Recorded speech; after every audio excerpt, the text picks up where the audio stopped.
દૂધને દૂધનું પાણીનું પાણી કરવા અત્યારે હાલ તો આગળ વાત કરીશું રાજકોટમાં ચા પીવાના બહાને યુવકની હત્યા, મિત્રના હુમલામાં 23 વર્ષ ઉમંગ જોખલિયાનું મોત, ઘર બહાર ઘાયલ હાલતમાં મુખ્ય આરોપીઓ ફરાર, હત્યા કેસમાં એક શખ્સ કસ્ટડીમાં, મુખ્ય આરોપી ફરાર થયો છે।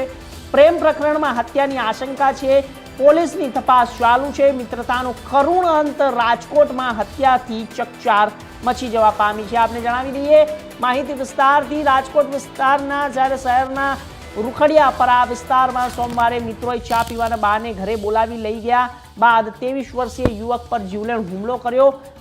તેઓ ચોંકાવનારો બનાવ સામે આવ્યો છે। ગંભીર રીતે ઘાયલ હાલતમાં યુવકને તેના જ ઘર બહાર મૂકી આરોપીઓ ફરાર થઈ ગયા છે। હોસ્પિટલમાં સારવાર દરમિયાન યુવકનું મોત થતાં પોલીસે હત્યાનો ગુનો નોંધી તપાસ શરૂ કરી અને જોઈશું આ બાઇટ રિપોર્ટ। રણજીતભાઈ પૂનાભાઈ દાખેલિયા। તમારી સાથે શું ઘટના બની છે? મારો છોકરો ઘરે સૂતેલો હતો ને સૂતેલા ચા પાણી પીવાના બાને મારા છોકરાને ઘરેથી ઉઠાડીને લઈ ગયેલા। ત્યારબાદ શું તેમની સાથે ઘટના બની? અડધી પોણી કલાક પછી પાછો મારા ઘર પાસે એને મારી તોડીને ત્યાં ઘર પાસે મૂકી ગયા। અગાઉ પણ આવું કાંઈ કોઈ જાતનું નહીં।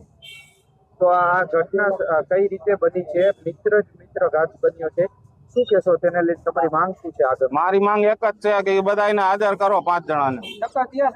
ત્યાં લગી ડેડ બોડી આઈતી ઉપાડતું નહીં। અરે અનશન માં ઉતરવું પડે। અમારો સમાજ ભેગો થાય।